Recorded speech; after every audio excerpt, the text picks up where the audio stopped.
Hello everyone. Today we are here again with a very good problem uh, involving a disc which is rotating and is wrapped with strings. So let's start the problem. I will derive the general relation for this problem, and finally you will put the values and you will get the answer. I will discuss two methods for this question. So let's start the question. Free ends of the two inextensible cords wrapped on a massive disc of the radius r is equal to 10 root 3 cm are affixed to the ceiling at two different points. Both the cords and the disc are in the same vertical plane. At an instant after the disc is released, the angles made by the cord with the ceiling are theta is equal to 67 degree and phi is equal to 53 degree, and angular velocity of the disc is omega is equal to 5 radian per second. Find the magnitude of the velocity of the center of the disc at this instant. इस instant पे हम लोगों को centre of mass का velocity चाहिए, centre of the disc का velocity चाहिए. तो सेंटर ऑफ द डिस्क का वेलोसिटी के लिए हम लोग क्या कर सकते हैं? एज अ जनरल बात करें तो हमें मतलब कुछ पता नहीं है अभी इस पॉइंट ऑफ टाइम पे हमें कुछ भी पता नहीं है सेंटर के बारे में. तो हम लोग सिंपली उसको एज्यूम कर सकते हैं, दो डायरेक्शन में एज्यूम कर सकते हैं, वी एक्स और V Y, V X I cap and V Y J cap. हम लोग सेंटर के वेलोसिटी को एज्यूम कर लेंगे. कुछ और इम्पॉर्टेंट बात हम आपसे करें तो आपको पता होगा कि स्ट्रिंग कंस्ट्रेंट कि ये जो ऊपर स्ट्रिंग्स हैं ये ऊपर वॉल से अटैच्ड हैं, तो इनकी कोई वेलोसिटी, ऊपर वाले पॉइंट की कोई वेलोसिटी नहीं है अलोंग द स्ट्रिंग. तो जो पॉइंट ऑफ कांटेक्ट है डिस्क के साथ उसकी भी कोई भी वेलोसिटी नहीं होनी चाहिए along the disc, along the string कोई भी वेलोसिटी नहीं होनी चाहिए. ये बहुत इंपॉर्टेंट बात है जो इस प्रॉब्लम को हमने सॉल्व करने में मदद करेगा. तो चलिए प्रोसीड करते हैं इस प्रॉब्लम के साथ. तो हमने क्या किया, सबसे पहले सिंपली जो सेंटर की वेलोसिटी थी उसको हमने मान लिया V X I cap plus V Y J cap. अब स्ट्रिंग एक्सटेंसिबल है, ये बातें मैंने आपसे कर ली.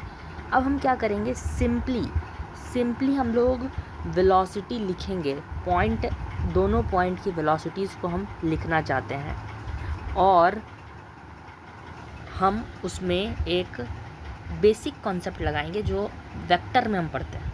ठीक है, समझते हैं. चलिए हम बेसिकली सबसे पहले हम स्ट्रिंग वाले वेक्टर, यूनिट वेक्टर को लिखना चाह रहे हैं. जो थीटा एंगल वाला स्ट्रिंग है उसका यूनिट वेक्टर अगर हम लिखना चाहें तो वो बनेगा cos theta and minus sine theta, means cos theta I cap minus sign theta J cap. ये यूनिट वेक्टर है उस स्ट्रिंग का. अच्छा समझिएगा, जो स्ट्रिंग है वो टेंजेंट है डिस्क के ऊपर, तो जो रेडियस वेक्टर होगा वो परपेंडिकुलर होगा. तो अगर वो हॉरिजॉन्टल के साथ थीटा एंगल बना रहा है तो ये भी हॉरिजॉन्टल के साथ क्या एंगल बना रहा होगा, ये हॉरिजॉन्टल के साथ क्या एंगल बना रहा होगा, 90 डिग्री माइनस थीटा बना रहा होगा. बिल्कुल सही बात है, लेकिन कंपोनेंट आपको बस ध्यान से करना है. तो जो हमारा रेडियस वेक्टर आ जाएगा वो आएगा minus R sine theta I cap minus R cos theta J cap. ये थीटा वाले स्ट्रिंग के लिए आ रहा है, ये थीटा वाले स्ट्रिंग के लिए हमारा रेडियस वेक्टर आ गया. अब हमें सिंपली उसका रोटेशनल वेलोसिटी फाइंड कर लेना है. उस पॉइंट का रोटेशनल वेलोसिटी फाइंड करने का तरीका क्या है, omega cross R vector, omega cross R vector. और ओमेगा हमारा किस डायरेक्शन में होगा, प्रॉब्लम में आप देख सकते हैं, प्रॉब्लम में दे सकते हैं ओमेगा क्लॉकवाइज दिया हुआ है, माइनस मतलब कि माइनस ऑफ के कैप, माइनस ऑफ के कैप डायरेक्शन में ओमेगा हमारा हो जाएगा. तो अब हम सिंपली ओमेगा लिख लिया और आर वन वेक्टर हमने लिख लिया है. तो हमने बस रोटेशनल वेलोसिटी फाइंड करने के लिए omega cross R one vector करना था. Omega cross R one vector कर लिया, उससे जो हमारी वेलोसिटी आ गई. लेकिन उस पॉइंट की टोटल वेलोसिटी क्या होगी, सेंटर ऑफ मास की वेलोसिटी उसमें ऐड करना पड़ेगा. तो सेंटर ऑफ मास की वेलोसिटी जब हम उसमें ऐड करते हैं तो the final velocity of that point becomes V X minus omega R cos theta I cap plus V Y plus omega R sine theta J cap. अब एक और इम्पॉर्टेंट बात, अलोंग द स्ट्रिंग कोई भी velocity नहीं होगा. तो ये जो वेक्टर क्वांटिटी वेलोसिटी का आया है इसका dot product with the string के यूनिट वेक्टर के साथ अगर इसका डॉट प्रोडक्ट करते हैं तो वो ज़ीरो आना चाहिए. इससे पहला रिलेशन बन रहा है. Very nice concept. अगर हम इसका डॉट प्रोडक्ट ले लें स्ट्रिंग के डायरेक्शन के यूनिट वेक्टर के साथ तो वो ज़ीरो आता है. और ये कॉन्सेप्ट लगाते ही हमारा एक इक्वेशन बन जाता है जो कि है V X cos theta minus V Y sine theta is equal to omega R. Similarly second वाला जो स्ट्रिंग है उस पर भी हम सेम कॉन्सेप्ट लगाएंगे। S2 का एक यूनिट वेक्टर लिखेंगे जो कि होगा minus cos phi I cap minus sine phi J cap, और R2 का एक यूनिट वेक्टर लिखेंगे जो कि होगा minus R sine phi I cap and R cos phi J cap.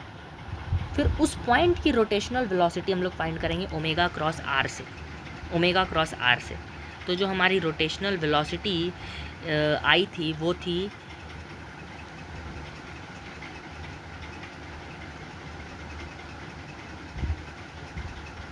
Minus of omega R cos phi and minus of omega R sine phi. ये हमारा rotational velocity आ गई थी।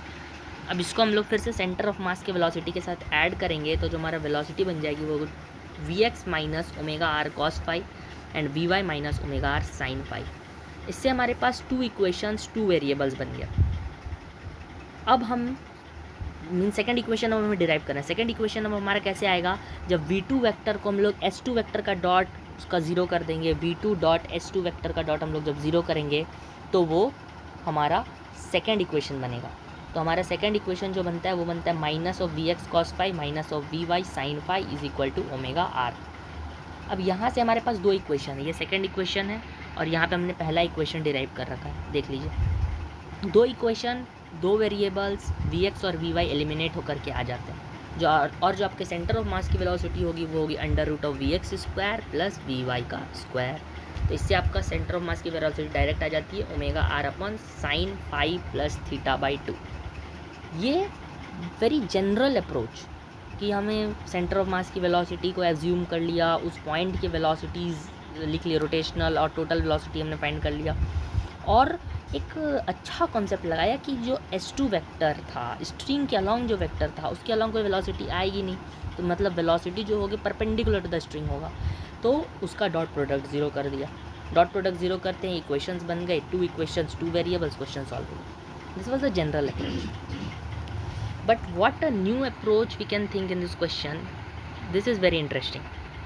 हम इस क्वेश्चन को इंस्टेंटेनियस एक्सिस ऑफ रोटेशन से भी solve कर सकते हैं। This question can be solve by instantaneous axis of rotation. अब देखते हैं ये कैसे काम आ रहा है।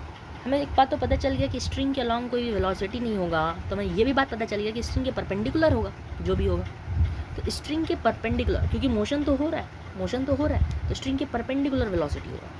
अब स्ट्रिंग के परपेंडिकुलर जो वेलोसिटी होगा तो हमें 2 पॉइंट की वेलोसिटी पता चल गई, और जब भी हमें 2 पॉइंट की वेलोसिटीज़ पता चल जाती है रिजिड बॉडी में, we can find the instantaneous axis of rotation.